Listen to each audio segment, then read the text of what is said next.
Tak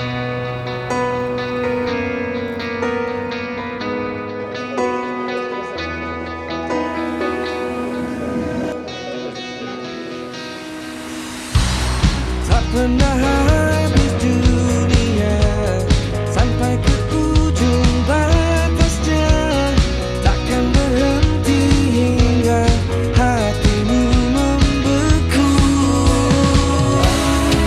Kembali berputar arah, pulang padaku.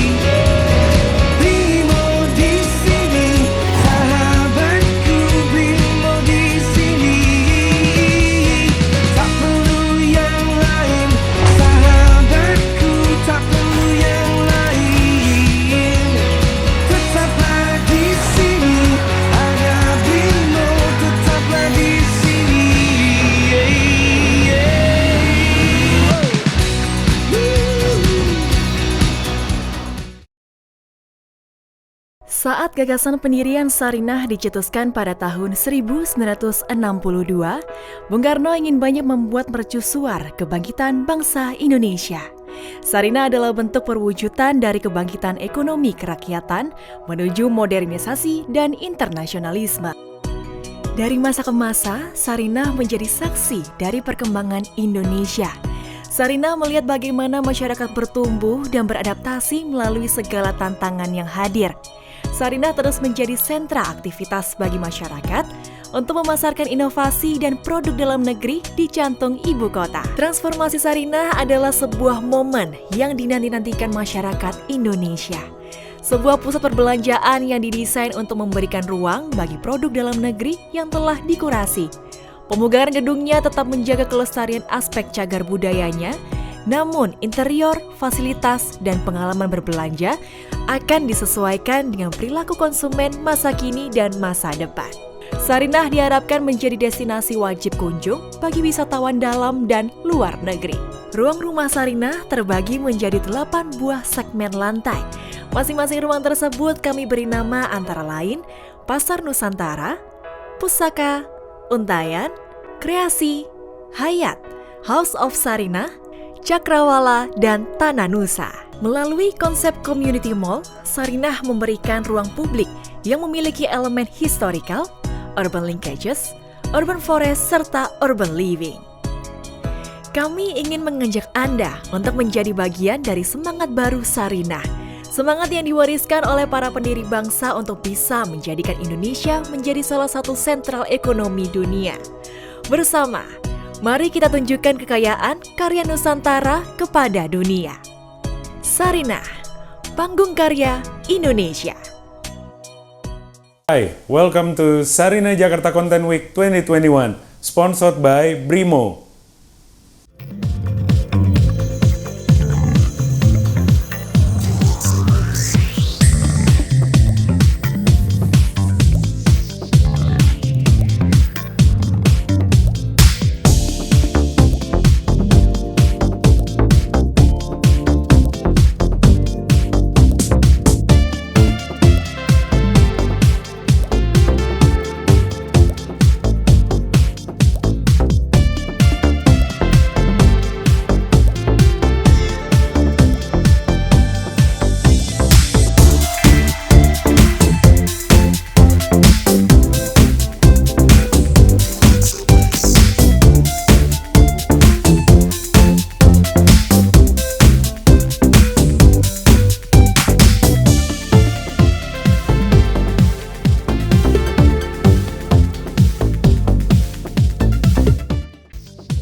Hello everyone, welcome to Jakarta Content Week 2021. This event is organized by 17.000 Pulau Imaji Foundation and the Frankfurter Buchmesse. We hope you are safe and well, and our 2021 theme is Together Again.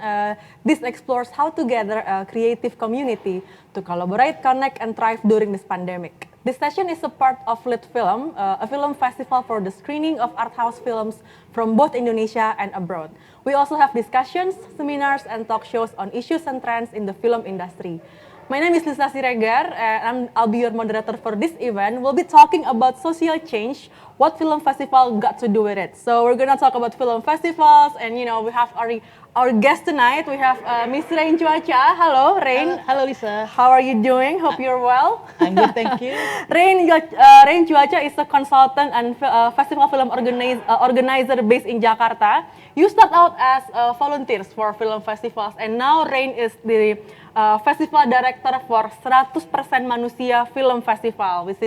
This talks about cinema, diversity, and mental health, which is so great.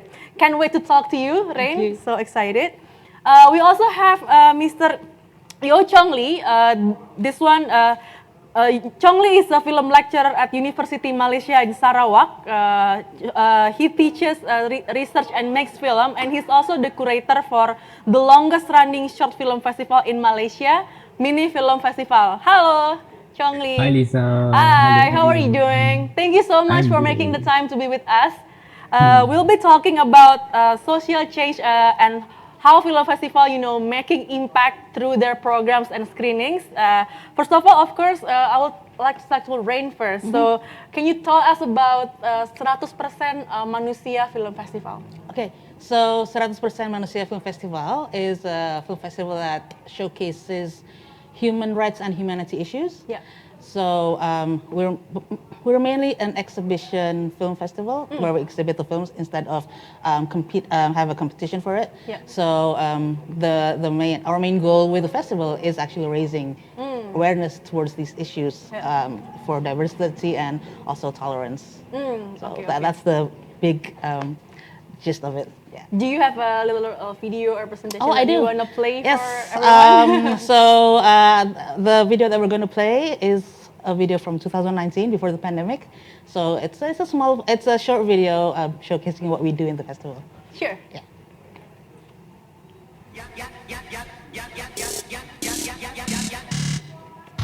Moi humain, papou, primaire et babou, si évoluer c'est ça, moi j'évolue pas pour un sou. Moi parler de glacier, si couler, moi fâché, je saurais où te chercher quand comme moi tu seras perché. Mais oui, retiens-moi bien, piercing tout comme les tiens, le même trou qu'à la couche d'ozone, je te le ferai, allez tu peignir mes vol, voyage, fais-les tes reportages, mes potes.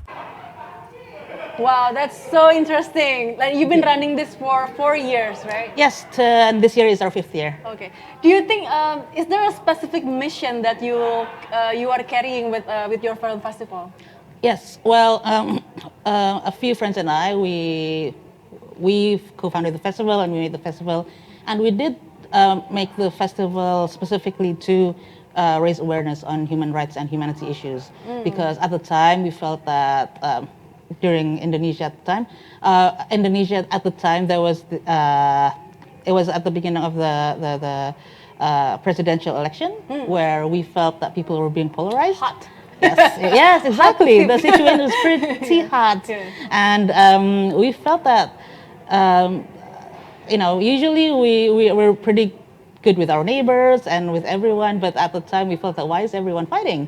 So we wanted to raise diversity again, to remind people that hey, we're together in all of this, and we would like to have the issue of tolerance be with us again. Okay. So that's why we made the festival in the first place.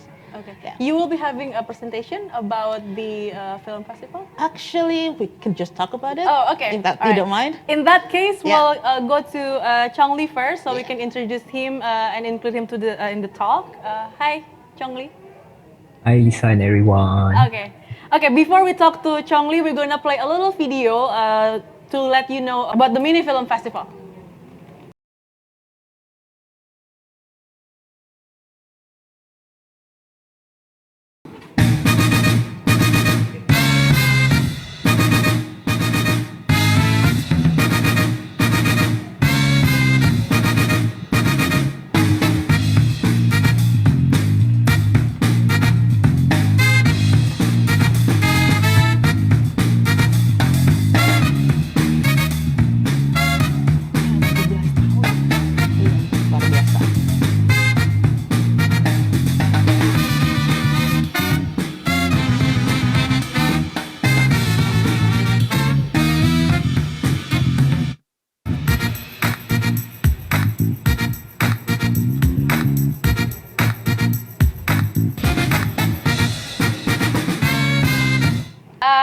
this has been running for 17 years, am I right?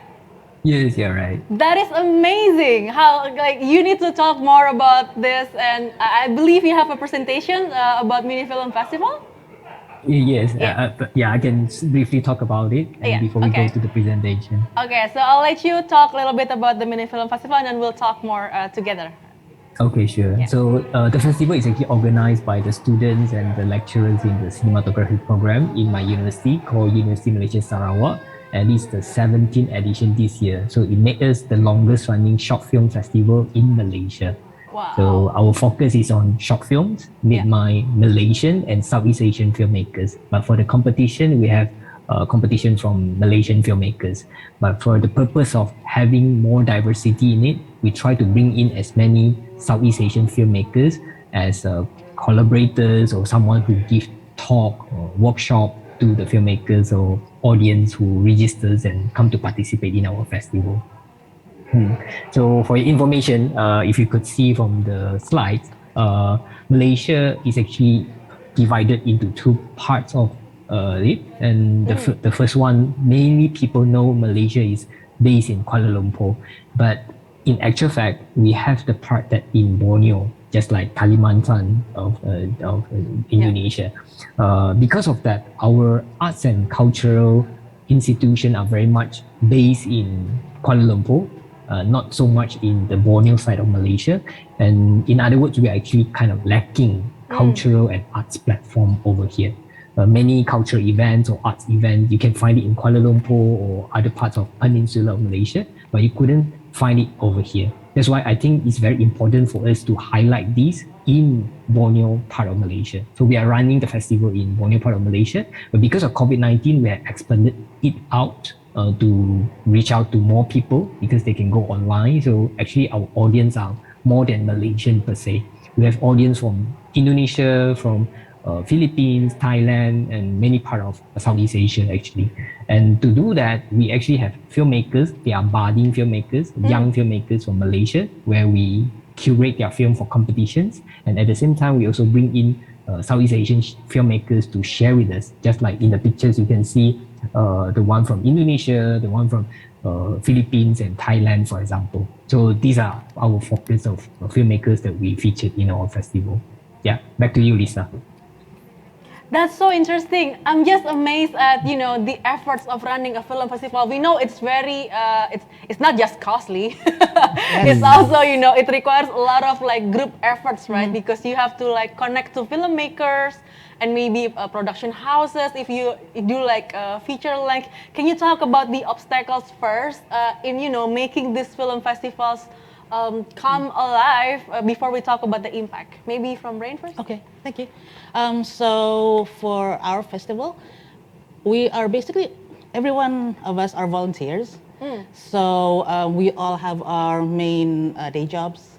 So we jokingly say that this film festival is our extracurricular activity, like back in our school days. But we do this because we do believe in the cause and we do love films. That's why we do this.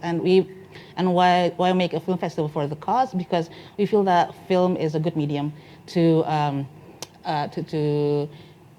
make people empathize with other people's struggles. And also, we, apart from screening films, we also have after post-screening discussions, and then we also have fringe events such as talk shows and book launches and exhibitions. Well, as you have mentioned, time is for us, because we all have our day jobs and we're all volunteers. Usually time is one of the obstacles for us. We have to schedule our time and juggle our time to make everything work. So that's why we usually start planning early in the year. And usually we have our festival in September before the pandemic, but then now we kind of shifted to online format. So we are gearing towards the end of the year to have the festival. And yes, like you said, funding, that's also an issue. So we usually have fundraisings, and also, well, since this is a collective film festival, so we do have many people who help contribute towards the festival. So All right. yeah. How about you, Chong Lee? I think we have similar question or problems that we are facing at the moment, which is staff. Because my staff are mainly my students and myself, yeah. and several lecturers who are willing to help. And as we know, students come in every year and they will leave sometime later, like maybe third year or fourth year, then they are leaving. So these students who are helping me are third year students. And whenever they have finished their study, they will be leaving. So I have to retrain new staff almost every year. So that is actually a big challenge for me. But along the year, I developed the module myself. So I will have some kind of like checklists. What do you need to do? What do you need to prepare with? But the bigger challenge is actually make sure everyone is equally passionate about what they are working on. They believe in the cause that we are working on. They believe in why we need to run the festival. Why are we celebrating films and filmmakers and also the diversity together? So I think that is what the challenge part to be. But the other thing, as I mentioned, we are located in Borneo side of Malaysia. So most of the time, people are not used to cultural events, and so it's very challenging for us to penetrate to a lot of people in order to access to them and get the films to them and let them watch and talk about films. So physically, we are located in Malaysia, Borneo. The industry is very much laid back compared to the peninsula due to years of domination and discrimination. So it can be many, many factors that actually make us having very little number of events here. But it also gives us extra benefits because we have very little events here. We also can attract people wanting to know about us and come to us and watch movies together, for example. So yeah, basically it's something like that. I'm starting a film festival myself, and this is only my first year. So I think I really struggle with getting films and getting people to trust us in the first place. To like, hi, come on, just like screen your films here, and you will be met with this, a demographic of audience that we promised them to meet.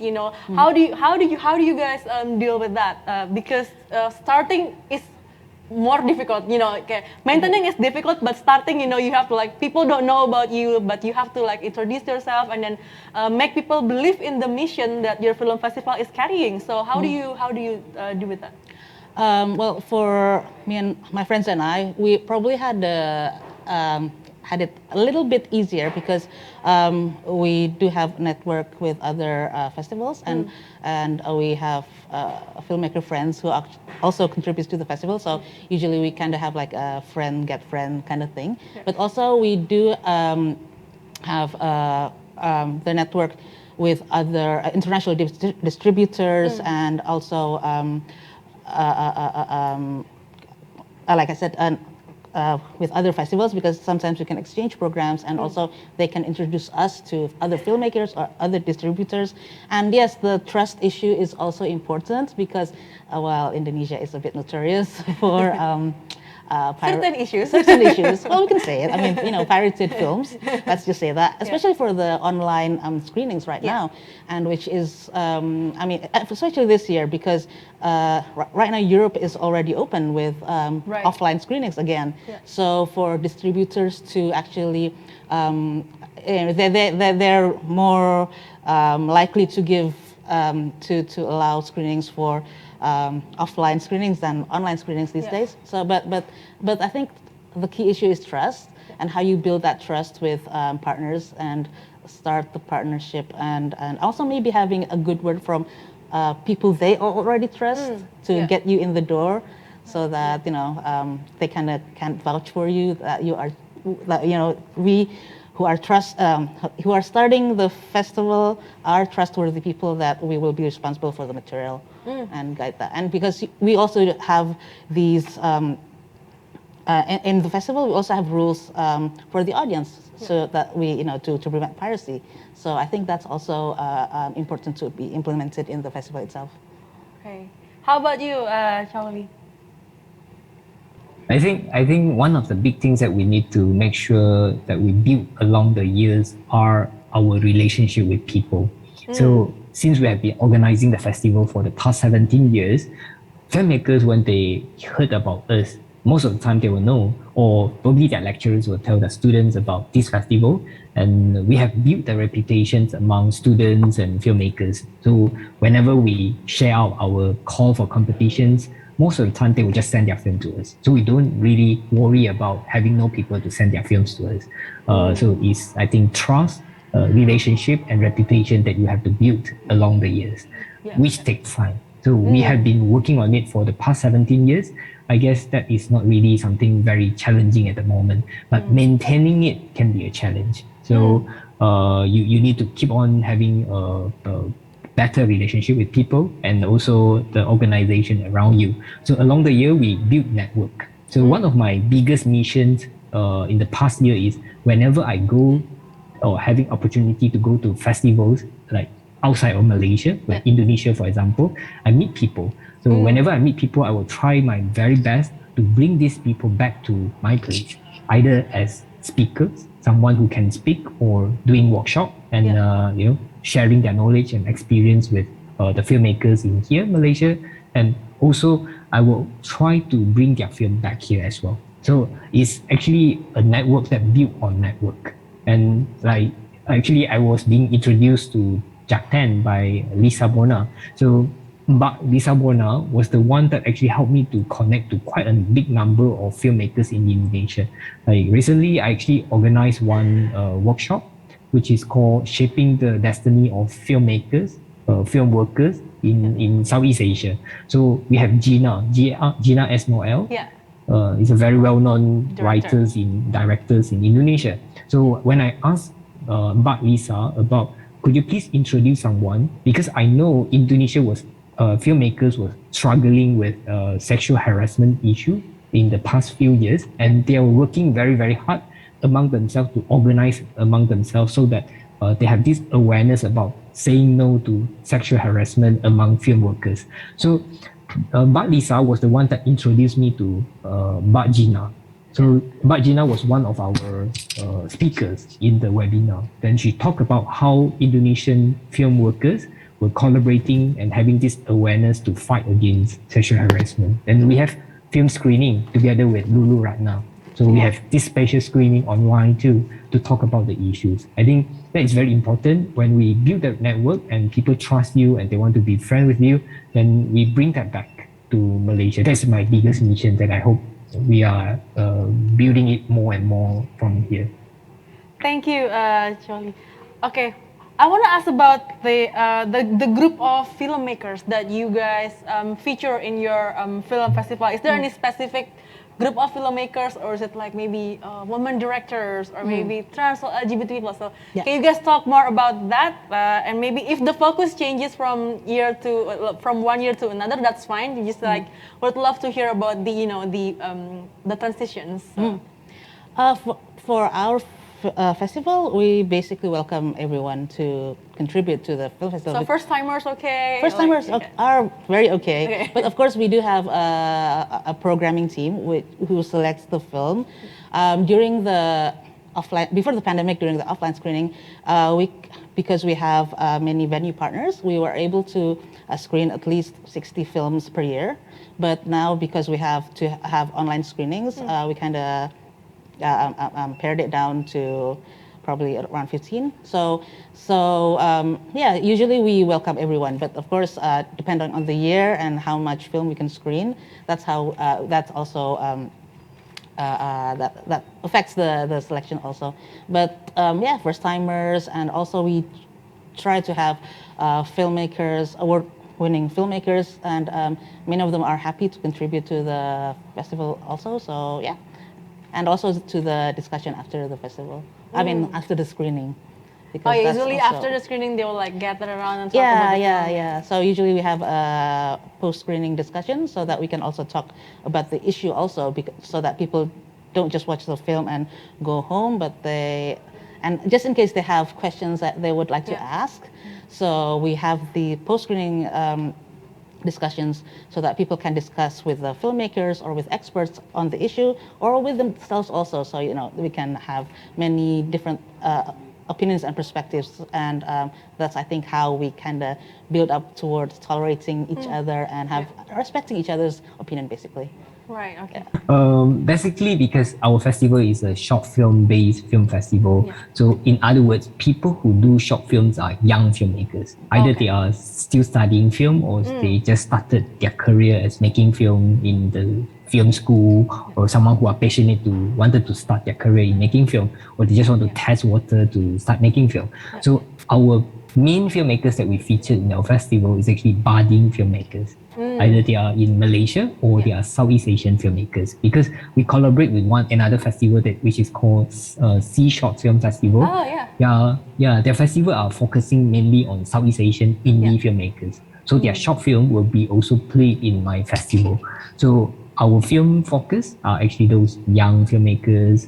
They are budding, so they are just building up their career, starting to make film. These kind of people, but because I felt that there is a need for us to learn and increase our knowledge. So I always try to organize workshops or webinars to talk about certain issues or learning certain new skills from filmmakers outside of our comfort zone. So I try to bring in Southeast Asian filmmakers as many as I could. Just now we have Pak Ifa, the Jogja NetPack director. So I brought him in as one of the speakers. Madam Gina, for example, Gina, and also Anucha from Thailand is actually a transgender filmmaker. So I had her to talk about how she actually faced discriminations at the very beginning of her career, and then that things has been changing, and she observed actually now as a transgender filmmakers in Thailand are actually having more opportunity because more people wanting them to make their films and show their film out in Thailand. So there is so many interesting to talk about. So we just need to know who we want to bring into the festival. Right. Okay. I'll go to Chong Lee first to talk about the next point, which is the importance of festival in addressing social issues, because filmmakers obviously, especially because the young ones, they want to carry something, a specific issue that really speaks to their heart, because it's like, oh, it's a passion project, they want to talk about this subject. And how do you guys as film directors, curators, measure the impact of social issues that you are carrying in your film festival? Maybe I'll start with you. I'll start with you, Chong Lee. Okay, How do you sure. measure the success of because it's kind of like you can like measure success with numeric metrics, right? Like okay, 1,000 people watch this film, blah blah blah. But then how do you guys measure the social impact of the social issue that you are carrying in your film festival? All right. I don't really have a metric or a calculation on that, but I think film festival is a part of a bigger social cultural enterprise or entity, and we carry certain role on our shoulders as partly as trendsetters. One of the big example is most of these A-list film festival in the world, like Cannes or this kind of festival. Whenever they have a big film being screened in their festival, many other medias or film critics will come and pick up the film and talk about it. So it also highlights certain important issues, just like recently Cannes actually showed a film about Hong Kong and Chinese relationship. So this particular film, when you highlight in your festival, you also send out a big message about what kind of agenda and attention that your festival is having at the moment. So in other words, as a curator or programmer for a festival, we really, really need to understand or having this good sensibility about what our surrounding is happening at the moment. And we should be equally sensitive towards this and bring that as part of our program to probably having a discourse about that, having a discussion about that. So that is how we can do things. So my struggle over here is because I know my festival is based in Borneo, and Borneo has been very much left behind in a sense from the cultural pictures of Malaysia. So my festival along the years, I try to highlight filmmakers who make films about Borneo. So that is one of my missions. I try to as much as I could. And along the years, we also find out it's very hard for us to have female filmmakers, not to say even LGBT filmmakers. So whenever we have the chance to have female filmmakers or filmmakers with people of LGBTIQ, we will highlight them as much as we could. And even indigenous filmmakers. So these are the filmmakers that we try to highlight and their films, because we feel that there is a need for us to watch their film and let them share with us what do they think about the situation that they are encounter, so that we have this possibility to understand them and to talk about that together with our audience. Before I move to Ray, maybe I'll like a follow-up questions, because can you talk about the political atmosphere in Malaysia, and how maybe the public react to the social issues that you are carrying in your film festival? Do they support that, or is there any protest or anything? Have you Okay. ever deal with that, or no? That's a very good question. Long time ago, I was actually, before I come to join as a lecturer in the university, I was actually working for a festival called Freedom Film Fest. Freedom Film Fest is the longest running human rights festival in Malaysia, which highlights a lot of social related or political related films. If you were to work in that festival, it's super challenging. I just give you one example. When I was working in the festival, we were having a screening in a very small town in a confined, like small hall that we rented, and suddenly the policeman will come and want to stop us from the screening. So you may encounter harassment like this in Malaysia if your films are deemed to be not in line with what the government think good for the citizens. So that can be a very big challenge if you were to organize. And the harassment can come in very many forms. Either it is they will send people to come in and to do recording, taking photos of yours, and then they will do investigation at the backside, and probably they will take some photos of people. So it's a form of intimidation. And it can also in the form of they come with a police car outside. Since they couldn't stop us, we have already rented the hall. They can use other methods. Very funnily, the experience that I had was the police car will make siren, and then they announce there is a bomb near to the surrounding. So we have to vacant the place. So they have creative methods to stop us from screening, for example. But yeah, in my festival, because I think what I learned from that is film can be super critical or outright critical, but it can be also film that is not so outright critical, but it also bring along issues that I think important for us to discuss about. So along the way, along the years that I'm running the festival called Mini Film Festival now, I think I am in two of the films that in the middle, which is probably not so outright sensitive, but it also managed to bring issue that you can talk about. So we don't touch on we don't want our screening being stopped, but we want the film being able to watch by many people. So we need to come to an intricate balance between these two, so that we can have the film being watched by people and being talked by people. Okay, that is a very interesting story. Thank you for sharing with us, Chong Lee. Rain, do you have a similar experience being, Yes. someone paying you a visit?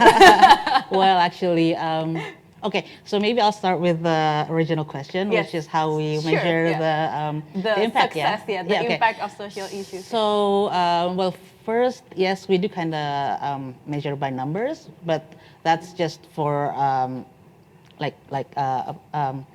for starters. But then what we usually do is actually we see how our interaction with the audience for that year, especially before the pandemic. I'm sorry, I'm being nostalgic with all the before pandemic Life was stuff. so easy. Yeah, I know, right? But yeah, I mean, at the time, because it's really it's a different experience having an offline festival and an online festival, because yes, in online festivals there are actually pros, because usually in our offline festivals our audiences are only from Jakarta and the greater area, but for the online festivals we can have our audiences from the whole part of Indonesia, because we are geolocked to Indonesia for our films, and also the online events they can also interact in there. So that's also how we kind of measure our impact, and because the online festival actually reaches more people and more in more diverse areas, but for the before pandemic editions. We usually have discussions, and we talk with our audience, and they will usually give us inputs like, some would probably have told us that they've never encountered this issue before, and now they kind of have their eyes opened a bit, or they have some insights, or maybe because maybe they've never met any transgender people before, and in our festival they actually meet one live and can have discussion with them. It also brings a new experience for them and kind of shed away a bit of the stigma they had toward the transgender people, kind of like that, I guess.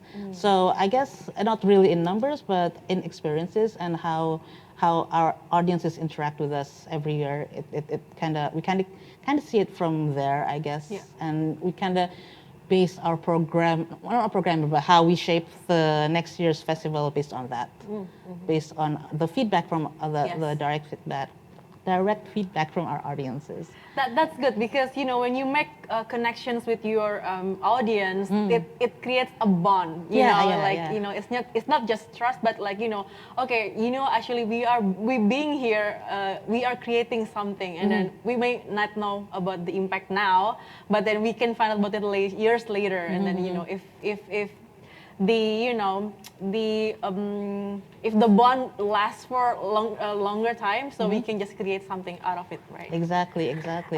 Maybe talk about the Experiences. could you talk about experiences and relating to the political atmosphere, Yes. again with Malaysia, with Rainda from Chong Lee, how they public might react to certain issues, right? I want to hear that from you, especially because doing this 100% Manusia could be very challenging. Yes, because like Chong Lee said, having a film festival focusing on human rights issues and humanity issues in our case also can be challenging, because the issues that we feel are included in the spectrum of human rights, sometimes the government don't think so, and especially with usually in Indonesia, I can probably speak that for maybe LGBTQ issues aren't necessarily recognized by the government as a human rights issue at the moment, and also issues concerning political pasts, like the 65 massacres, and also the 98 situation that we had in Indonesia. So those kind of things are tricky, I guess. But I guess it also we try to present our programs in a way that is how do you say it? Is more relatable to the audience, and also we do have our partners are many, and many of them are also legal aid organizations. So we have input from them on how we can communicate our programs and still be okay and not be in trouble. And if something comes along, they will happily help us with that. So that's the power of networking. Okay, thank you, Rain. Yeah. My next question would be, how do you guys pick, what kind of social issues that you want to address with your festival? You mentioned that you, like the general theme, right? Like diversity, mental health, but how do you pick like specific social theme from, each year? Right. Because do you see like, is that a trend from a trend that people have been talking about, or do you have certain agenda that you want to carry? So, we basically try to have representations from the human rights issue spectrum, because we feel that everything is important, and we try to be as inclusive as possible. And I'm forgetting the word, but intersectional. There. Oh, yeah. I mean, we believe that it's also an important thing to have in this movement, because with intersectional movement, everyone is helping each other out, not just one group going against the world, but everyone is struggling and having their fight every day. So why not help each other to have basically we all have the same goal. We all want to live in this world peacefully, and having our dignity and having our rights, right? So we do try to have many representations from each issues. And sorry, what's the question again? How do you pick, like, how do you, Oh, okay. social issue, like from one year to another? We do have themes for each year, but and we do try to see what the trends are, but we also try to have what we think is important to add onto the program that year. So I don't think there's a specific formula for each year, but I guess we just Can try you give like to. one example for like maybe 2019 maybe? 2019, that was it's I forgot the word. Well, before that it was inclusivity. Okay. Okay. 2018 then. 2018 it was inclusivity. So we tried to have many films depicting that, and also our fringe events also try to touch on the subject as much as possible. And basically, I guess that's kind of how we try to manage our program and present the program to the audience, to have like a relatable theme each year. Yeah. Yeah. All right. Chong Lee, you've been doing this 17 years. You need to tell us how you pick your, what the focus of the year and what kind of social issue that you want to, carry in your film festival. Actually, it's a very big question because for the very beginning of the festival, it was organized in a way when I was not here at that point, because I started joining the festival sometime around 8, 10, at 9 festival. So 8th version and 9th version of the festival. Yeah. So before that, it was actually mainly organized to celebrate what our student has made. As long as we deem that the films are in good quality, nicely made, so we want to give them awards. So it was very naive at the very beginning, just to celebrate good films. But along the way, as we progress, then we observe things around us, and we felt there is a big role that we are carrying with us. We want to also educate our filmmakers and our audience who come to watch film. So we started to pay attention to things that happen around us.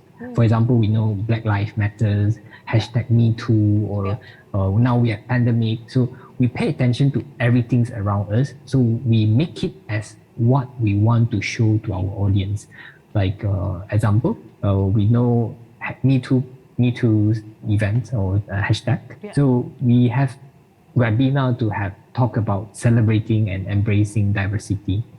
And we also know that quite recently Malaysian film workers were asking and questioning why the film association in Malaysia are not working on anything to help them during the pandemic, because they felt that during the pandemic they have no jobs. They actually need a lot of help from the film organization or film association, which they pay their money to be the members. Yeah. So in our festival, we organize webinar to talk about that.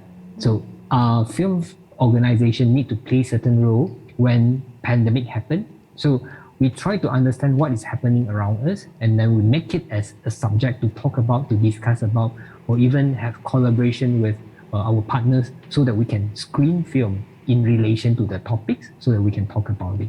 So I guess it's a progress that we build along and which we are still learning to do better from years to years. Okay. How do you describe the relationship between filmmakers and the social issue that you want to address? Do you guys discuss about the impact that you want to create, or how do you establish that relationship? Okay, for filmmakers that send in their film for competition, we don't really impose what we want from them. We only have very general rules. Yeah. As long as you make short film under 40 minutes, any genre, any languages, as long as you have subtitles, and then we can watch your film, then it's fine. So we don't really have any rules for that. But for collaborators, or like let's say we are collaborating with our partners, we will tell them, okay, this year our theme is about in time of crisis. Could you please share with us that you can curate for us films that with element of crisis? So we'll tell them what we need for that particular years.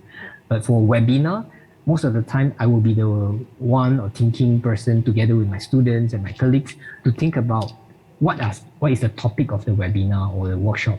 Then I will try to bring people that I know to somehow related to the topic to talk about it. So that is how we identify filmmakers who are suitable for that. So I just give you the example about celebrating diversity. Yeah. So we have 4 panels at a time. We have Anucha from Thailand. She's actually a transgender filmmaker, and she's happily coming to share about it, about how we can actually embrace diversity in our filmmaking industry. And I have Kanakan, is actually an indigenous filmmaker from Philippines. So he talked about making indigenous film, how challenging it was in Philippines. And he himself is a gay filmmaker. So I think that added up more layers for me to have my students learn from them together with me learning from them too. So I think my main agenda is for my students to see, oh wow, there are so many other possibility of making films. So your film not need to be limited to good quality film, but it can be also about so many other subjects around you.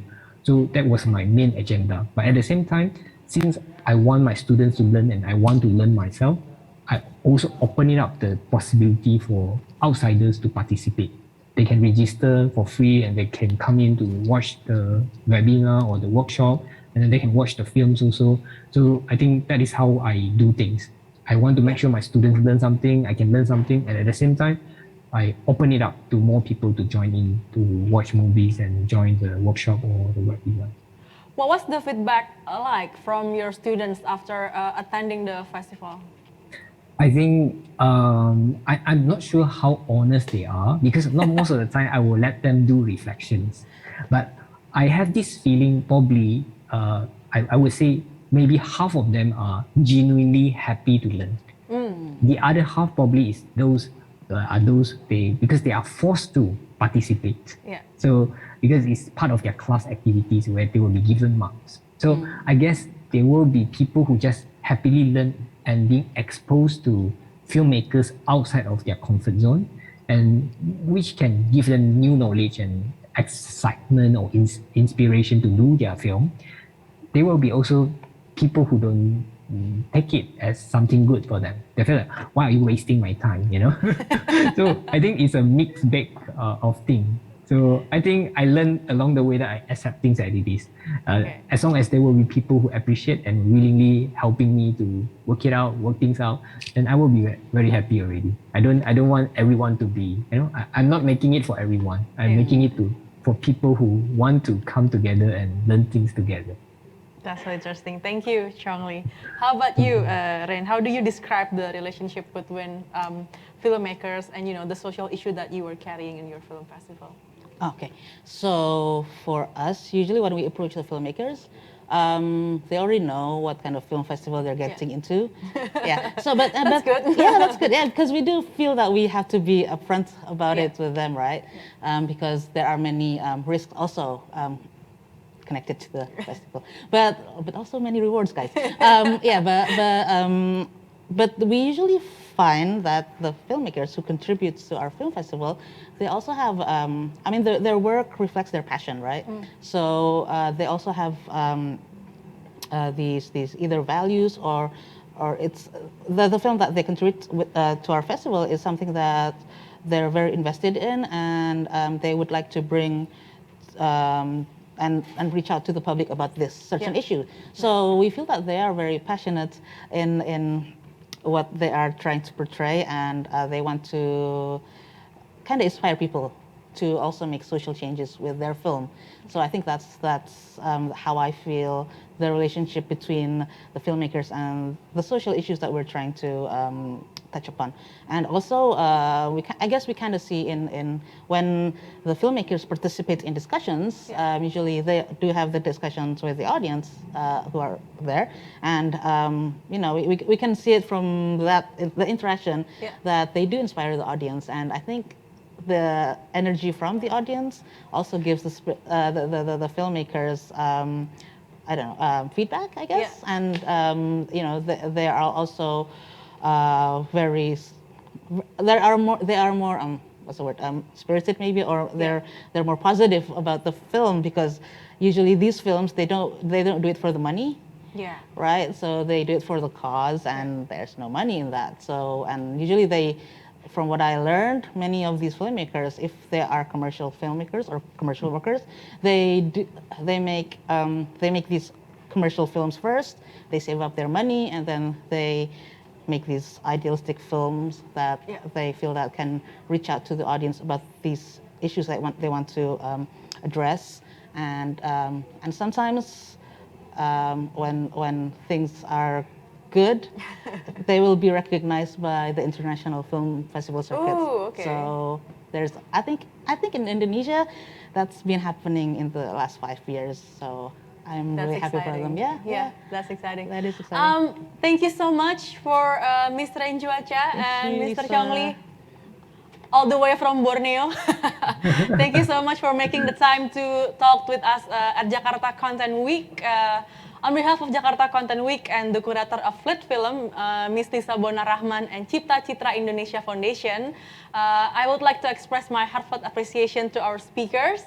Thank you so much, and every member of the audience for your participation. Thank you so much for supporting LitFilm, and to our loyal partners who made JAK10 possible.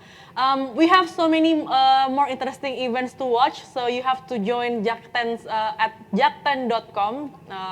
Also follow at JAK10 on Instagram, Twitter, and Facebook to get all the latest updates. Stay safe and see you around. Thank you.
Thank you for joining us. We hope you enjoy the session of Sarinah Jakarta Content Week 2021, sponsored by Brimo.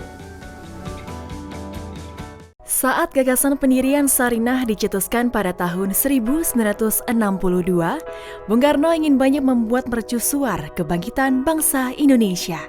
Sarinah adalah bentuk perwujudan dari kebangkitan ekonomi kerakyatan menuju modernisasi dan internasionalisme.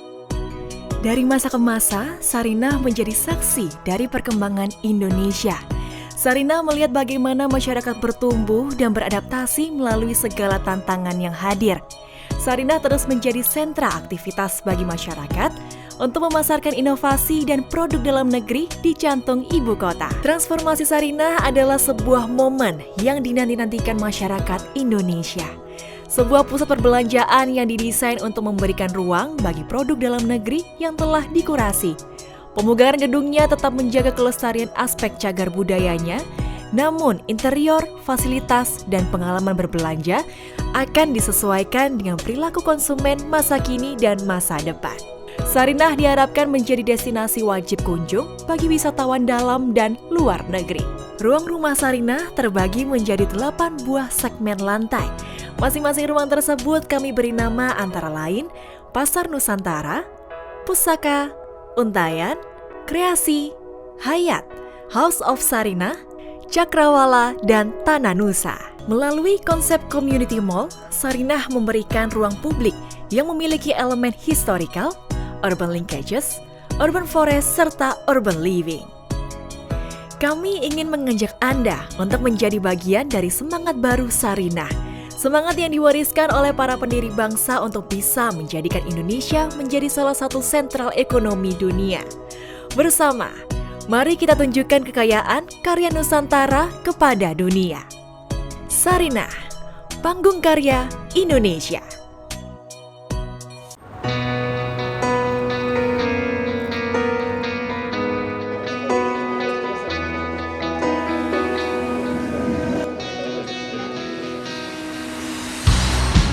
pernah